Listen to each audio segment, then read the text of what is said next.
ज्यावेळेस आपण एखादी टू व्हीलर खरेदी करतो आणि ती आपण हप्त्यावरती खरेदी करतो, ती हप्त्यावरती खरेदी केल्यावरती आपण बँकेला वेळेमध्ये त्याचे हप्ते देणे अपेक्षित आहे.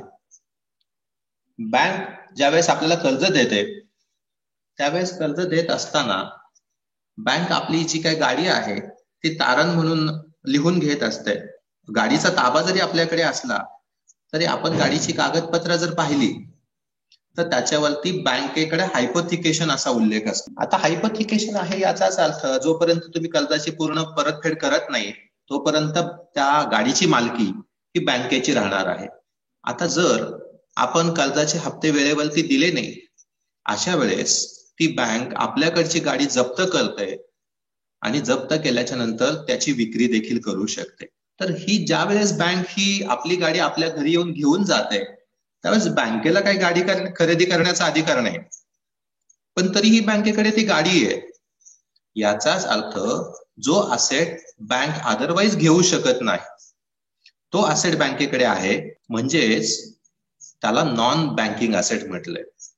जो बँकेला इतर वेळी खरेदी करता आला नसता किंवा विकता आला नसता, पण फक्त असेट अक्वायर केलाय कशासाठी तर दिलेलं कर्ज येणं व्हावं किंवा त्याची परतफेड व्हावी यासाठी.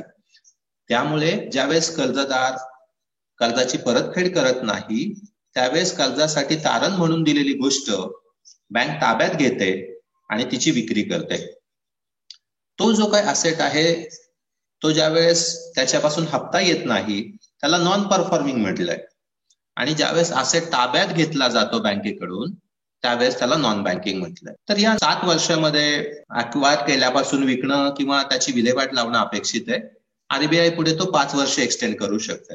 कॅपिटलचं जे काही स्ट्रक्चर आहे ज्याच्यामध्ये authorise share capital, subscribe share capital, called up share capital, paid up share capital आणि अनपेड शेअर कॅपिटल. आता हे म्हणजे नक्की काय आहे? ऑथोराइज शेअर कॅपिटल म्हणजे मॅक्सिमम अमाऊंट आहे. कोणती मॅक्सिमम अमाऊंट आहे जी कंपनी गोळा करू शकते किंवा त्यापेक्षा जास्त रक्कम कॅपिटलच्या माध्यमातून गोळा करता येणार नाही. ऑथोराइज म्हणजे काय आहे तर ऑथोराइज हे मॅक्सिमम कॅपिटल आहे. मॅक्सिमम कॅपिटल कसलं तर जे मॅक्सिमम कॅपिटल कंपनी गोळा करू शकते त्याला ऑथोराइज असं म्हटलेलं आहे. आता सबस्क्राईब म्हणजे काय तर सबस्क्राईब कॅपिटल याचा अर्थ लोकांनी ज्या कॅपिटलची मागणी केली त्याला त्या ठिकाणी सबस्क्राईब म्हटलं. ओव्हर सबस्क्राईब असू शकतं, अंडर सबस्क्राईब देखील असू शकतं. तर ऑथोराइज कॅपिटल जे आहे ते आपल्या लक्षात आलं. त्याच्यानंतर सबस्क्राईब कॅपिटल ज्याची मागणी लोकांनी केली त्याला आपण सबस्क्राईब कॅपिटल म्हटलंय. त्याच्यानंतर आहे कॉल्ड अप. आता कॉल्ड अप म्हणजे काय की आपल्याला माहिती आहे की 10 रुपयाचं कॅपिटल कंपनी लगेच एकाच वेळेस मागत नाही. त्यातला एक पहिला कॉल किंवा दुसरा कॉल तिसरा कॉल केला जातो. समजा कंपनीने एकच कॉल केलाय 4 रुपयाचा तर त्याला आपण कॉल्ड अप म्हणू, आणि राहिलेलं जे काय 6 रुपयाचं आहे त्याला आपण अनकॉल्ड म्हणू. आता कंपनीने पैसे मागितलेत पण मागितल्याच्या नंतर सगळ्याच लोकांनी पैसे दिलेत असं नाहीये. जेवढ्या लोकांनी पैसे दिले त्याला पेडअप म्हटलंय, आणि ज्यांनी दिले नाही त्यांना अनपेड किंवा कॉल्स इन आरियर्स म्हटलं.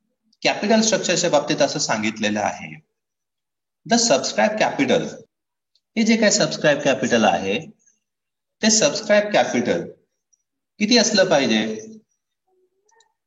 तर हे subscribe capital must not be less than 50%. कशाच्या 50%? Of its authorise capital. म्हणजेच बँकेचं जे काही ऑथोराइज कॅपिटल असेल, ऑथोराइज कॅपिटल म्हणजे ती मॅक्सिमम अमाऊंट आहे जी गोळा करण्याची परवानगी त्या बँकेला दिलेली आहे. तर ते जे काही मॅक्सिमम ऑथोराइज कॅपिटल आहे तर त्याच्या 50% लोकांनी सबस्क्राईब केलेलं असणं गरजेचं आहे. 50% ऑफ ऑथोराइज कॅपिटल जे काय आहे तर ऑथोराइज कॅपिटलच्या 50% कॅपिटल जे काय आहे ते सबस्क्राईब झालेलं असलं पाहिजे. पुढे असं सांगितलेलं आहे जे काही सबस्क्राईब कॅपिटल असेल त्या सबस्क्राईब कॅपिटलच्या किमान 50% तुमचं पेड अप कॅपिटल असतं. म्हणजे काय, आपण उदाहरण घेऊयात. समजा एखाद्या बँकेचं ऑथोराइज कॅपिटल हे 80 लाख आहे. म्हणजे काय, भागांची विक्री करून बँक जास्तीत जास्त 80 लाख कॅपिटल गोळा करू शकते, त्याच्यापेक्षा जास्तीचं कॅपिटल ते गोळा करू शकत नाही. त्याला म्हटलंय ऑथोराइज्ड. मॅक्सिमम अमाऊंट, जास्तीत जास्त रक्कम जी गोळा करू शकता तिला ऑथोराइज म्हटलंय. ती किती आहे, 80 लाख आहे. जर तुमचं ऑथोराइज कॅपिटल हे 80 लाख असेल तर अशा बँकेचं सबस्क्राईब कॅपिटल हे 40 लाख किंवा त्याच्यापेक्षा जास्त असलं पाहिजे. म्हणजेच या ऑथोराइज कॅपिटलच्या 50% किंवा त्याच्यापेक्षा जास्त असलं पाहिजे. आता हे सबस्क्राईब कॅपिटल 40 लाख आहे. पेड अप याचा अर्थ ज्याचे पैसे बँकेकडे आलेले आहेत किंवा लोकांनी किंवा शेअर होल्डर्सनी पैसे दिलेले आहेत ते 50% असलं पाहिजे. कशाच्या, तर सबस्क्राईब कॅपिटलच्या. म्हणजे सबस्क्राईब कॅपिटल जे काय आहे ते 40 लाख आहे आणि ऑथोराइज कॅपिटल 80 आहे. म्हणून पेडअप कॅपिटल जे काय आहे तर पेडअप कॅपिटल सबस्क्राईबच्या 50% म्हणजेच 20 लाख असलं पाहिजे. इथे authorise share capital, subscribe share capital आणि पेडअप शेअर कॅपिटल.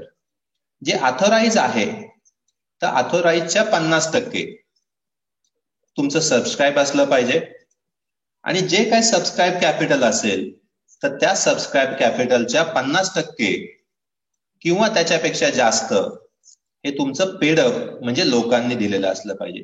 म्हणून त्या ठिकाणी ऑथोराइज कॅपिटल जर 80 लाख असेल, 40 लॅक्स जे काय आहे ते असलं पाहिजे. आणि पेडअप म्हणजे लोकांकडनं गोळा झालेलं किंवा जे पेड झालेलं आहे ते 20 लाख असलं पाहिजे. आता पुढचा पार्ट जो काय आहे तो आहे रिझर्व्ह फंडच्या बाबतीत किंवा ज्याला आपण स्टॅट्युटरी रिझर्व्ह असं म्हणणार आहोत. प्रत्येक बँकिंग कंपनीला रिझर्व्ह फंडच्या बाबतीत बँकिंग रेग्युलेशन ऍक्ट 1949 सेक्शन 17 कलम 17 मध्ये एक अट किंवा एक नियम सांगितलेला आहे की प्रत्येक बँकेला तिच्या होणाऱ्या वार्षिक नफ्याच्या किमान 20% रक्कम रिझर्व्ह फंडला ट्रान्सफर करावी लागणार आहे डिव्हिडंड डिक्लेअर करण्यापूर्वी. An amount not less than 20% of annual profit. बँकेला होणाऱ्या वार्षिक नफ्याच्या किमान 20% रक्कम दरवर्षी रिझर्व्ह फंडला ट्रान्सफर करावी लागणार आहे. म्हणजे प्रॉब्लेम मध्ये दिलेलं असो अथवा नसो, प्रॉब्लेम मध्ये दिलेलं असलं तरीही किमान 20% रक्कम ट्रान्सफर करायची आणि प्रॉब्लेम मध्ये नसलं दिलेलं तरीही 20% रक्कम ही तुम्हाला ट्रान्सफर करायची रिझर्व्ह फंडला, ज्याला स्टॅट्युटरी रिझर्व्ह असं म्हटलेलं आहे. मग आता प्रॉफिट कसा काढायचा आहे? आपल्याला माहिती आहे की प्रॉफिट काढण्याची पद्धत काय, इन्कम वजा एक्सपेंडिचर म्हणजेच ते ठिकाणी प्रॉफिट असणार आहे. म्हणजे आपल्याला प्रॉफिट अँड लॉस अकाउंट तयार करावं लागणार आहे. टोटल इन्कम चालू वर्षीचा किती आहे, चालू वर्षीचा एक्सपेंडिचर किती आहे आणि इन्कम वजा एक्सपेंडिचर ही जी काय अमाऊंट असेल तिच्या 1/5 अमाऊंट किंवा 20% रक्कम ही तुम्हाला स्टॅट्युटरी रिझर्व्हला किंवा रिझर्व्ह फंडला ट्रान्सफर करावी लागणार आहे. दुसरा आहे तो म्हणजे कॅश रिझर्व्ह. कॅश रिझर्व्हच्या बाबतीत सेक्शन 42 हा बँकिंग रेग्युलेशन ऍक्टचा नाहीये, तर रिझर्व्ह बँक ऍक्ट 1934चा आहे. आणि त्या 1934च्या रिझर्व्ह बँकेच्या ऍक्ट मध्ये कलम 42 मध्ये असं सांगितलेलं आहे, जर तुमची शेड्यूल बँक असेल तर या शेड्यूल बँकांसाठी अ schedule bank should maintain with RBI. तर प्रत्येक शेड्यूल बँकेने रिझर्व्ह बँकेकडे त्यांच्या ज्या ठेवी आहेत, मग ठेवींचे 2 प्रकार कोणते, एक टाइम डिपॉझिट आणि दुसरं डिमांड डिपॉझिट. टाइम डिपॉझिट मध्ये आपण काय बघितलं होतं, एक आरडी ज्याला आपण रिकरिंग डिपॉझिट असं म्हटलेलं आहे, आणि दुसरा प्रकार पाहिला होता तो फिक्स्ड डिपॉझिट. डिमांड म्हणजे मागणी करतात ज्याचे पैसे द्यायचे. असे दोन अकाउंट आपण पाहिले होते. एक आहे सेव्हिंग डिपॉझिट, ज्याला आपण सेव्हिंग अकाउंट असंही म्हणतो, आणि दुसरा आहे करंट डिपॉझिट किंवा ज्याला आपण करंट अकाउंट असंही म्हणतो. आता हे जे दोन्ही डिपॉझिट्स असतील, टोटल टाइम डिपॉझिट आणि टोटल डिमांड डिपॉझिट, म्हणजेच हे जे 4 डिपॉझिट्स आहेत, तर या एकूण सगळ्या डिपॉझिटच्या ही लायबिलिटी आहे बँकेची, कारण डिपॉझिटचे पैसे परत देणं अपेक्षित आहे. म्हणून या सर्व डिपॉझिटच्या किमान 3% रक्कम ही रिझर्व्ह बँकेकडे तुम्हाला डिपॉझिट करायची कॅश रिझर्व्ह रेशो मध्ये. म्हणून सेक्शन 42 रिझर्व्ह बँकेचा असं सांगतो की एकूण टोटल जे डिपॉझिट्स आहेत, ज्याच्यामध्ये टाइम डिपॉझिट्स आहे आणि डिमांड डिपॉझिट्स आहे, या सर्व डिपॉझिटच्या किमान 3% रक्कम प्रत्येक शेड्यूल बँकेने रिझर्व्ह बँकेकडे डिपॉझिट करायची. पण आरबीआय बाजारातील परिस्थिती किंवा बाजारातील पतधोरण यानुसार हा जो CRR आहे, या CRRचं प्रमाण हे 3% वाढून 20% नेण्याचा अधिकार हा रिझर्व्ह बँकेला आहे. किमान किती असला पाहिजे? 3%. आणि हा कितीपर्यंत नेता येऊ शकतो? 20% 3% कशाच्या? तर एकूण जे टाइम आणि डिमांड डिपॉझिट आहे, त्या टाइम आणि डिमांड डिपॉझिटचा जो काय ऍव्हरेज डेली बॅलन्स आहे. आता बघूया परत एकदा. Schedule bank should maintain with RBI. हे पैसे कोणाकडे ठेवायचे? रिझर्व्ह बँकेकडे. And average daily balance of at least 3% of its total time and demand liabilities in India. आणि रिझर्व्ह बँक पुढे जाऊन तो 20% नेऊ शकते. सेक्शन 18 जो आहे आरबीआयचा, त्याच्यामध्ये नॉन शेड्यूल बँकांसाठी CRRचा प्रोव्हिजन जे काय आहे ते दिलेलं आहे. आता ते प्रोव्हिजन काय सांगतं? तर नॉन शेड्यूल बँकांना सुद्धा आरबीआय कडे किंवा स्वतःकडे, शेड्यूल बँकांमध्ये नॉन शेड्यूल बँकांमध्ये एक फरक केलेला आहे की नॉन शेड्यूल बँक एक तर रिझर्व्ह बँकेकडे किंवा स्वतःकडे जो काय 3% अमाऊंट आहे टाइम डिपॉझिट आणि डिमांड डिपॉझिटच्या, त्यांना देखील 3%चीच अट आहे. पण नॉन शेड्यूल बँक जे आहेत ते हा जो फंड आहे तो रिझर्व्ह बँकेकडे ठेवू शकतात किंवा स्वतःकडे देखील ठेवू शकतात. So they can keep with RBI or they can keep with itself. किती? 3% रक्कम. Average daily balance. कशाचा average daily balance? Total time आणि डिमांड डिपॉझिट. म्हणजे जे काय एकूण तुमचे डिपॉझिट्स असणार आहे त्या डिपॉझिटच्या ऍव्हरेज डेली बॅलन्स जो काय आहे, तर ऍव्हरेज डेली बॅलन्स जो आहे तो ऍव्हरेज डेली बॅलन्सच्या 3% रक्कम, किमान 3% रक्कम जी आहे ती तुम्हाला आरबीआय कडे ठेवायची किंवा स्वतःकडेच ठेवायची. ही जी काय रक्कम आहे ही परत एकदा रिझर्व्ह बँकेकडे तो अधिकार दिलाय की तो 20% पुढे एक्सटेंड होऊ शकतो. पुढचा पार्ट आहे तो स्टॅट्युटरी लिक्विडिटी रेशो. CRR आणि SLR याच्यामध्ये गल्लत करू नका. मगाशी आपण जो पाहिलाय त्याला म्हटलंय CRR, कॅश रिझर्व्ह रेशो, आणि आता आपण पाहणार आहोत तो SLR किंवा स्टॅट्युटरी लिक्विडिटी रेशो. आता लिक्विड ज्याचं रोखीमध्ये रूपांतर होऊ शकतं किंवा जो कॅशमध्ये कन्वर्ट होऊ शकतं त्याला लिक्विड असं म्हटलेलं आहे. आता स्टॅट्युटरी लिक्विडिटी रेशोच्या बाबतीत सेक्शन 24 असं सांगतो, banking company is required to maintain in India at least 20% and not exceeding 40%. मगाच्या 20% गल्लत करू नका.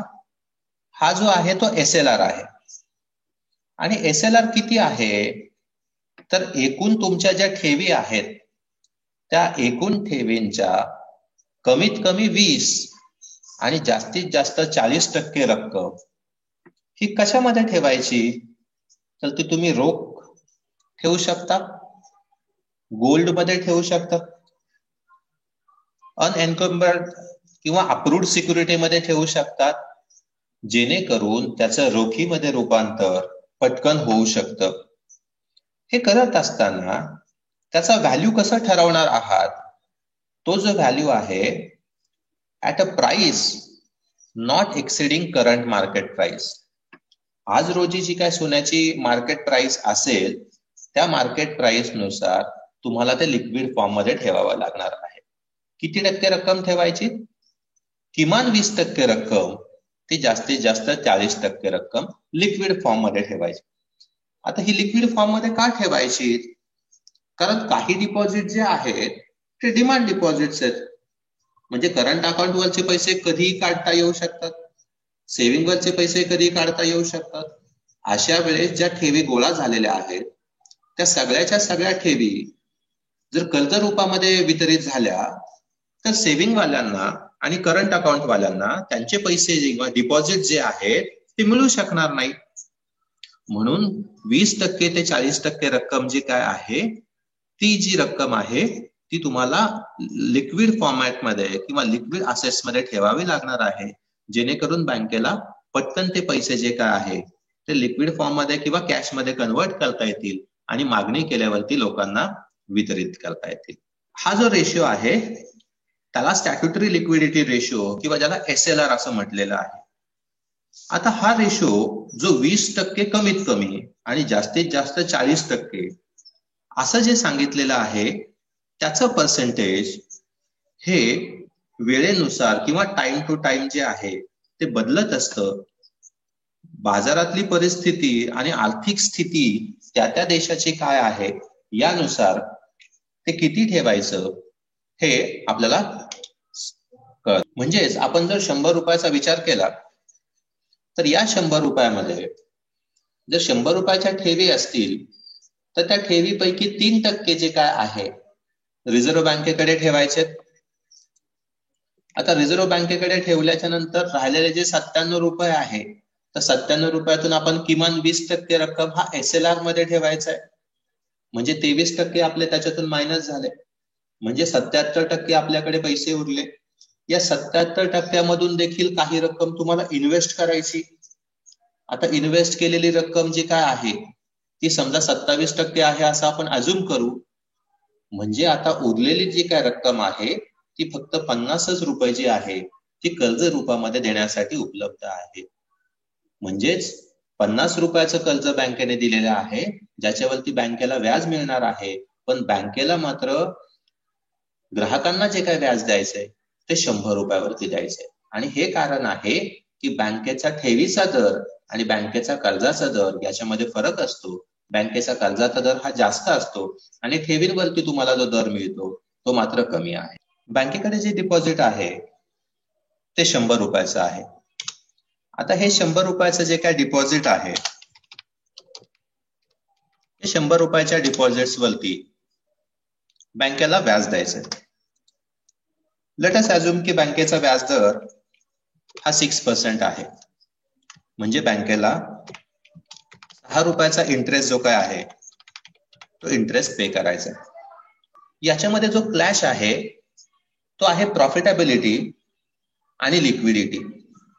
आता 100 रुपयापैकी 70 रुपये जर जवळ ठेवले कॅश मध्ये किंवा दुसऱ्या फॉर्मॅट मध्ये आणि 30 रुपयाचं लोन दिलं,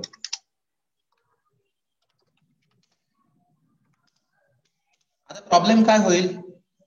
आता असं आपण अज्युम करूया की 12% कर्जावरती व्याज आहे.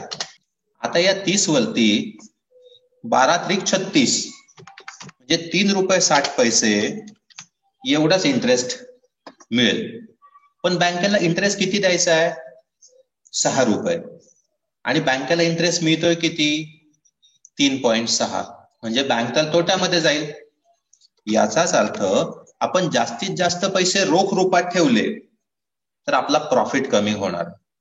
याच्या उलट करूयात की बँकेने 20 रुपये कॅश फॉर्मॅटमध्ये किंवा अदर फॉर्मॅटमध्ये ठेवलं तर बँक काय करेल?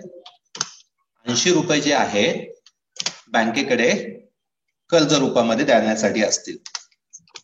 आता याच्यावरती जर बँकेने इंटरेस्ट मिळाला किंवा बँकेला इंटरेस्ट चार्ज केला तर याच्यामध्ये 80 रुपयावरती 12% म्हणजे 9.60 एवढा इंटरेस्ट बँकेला मिळेल.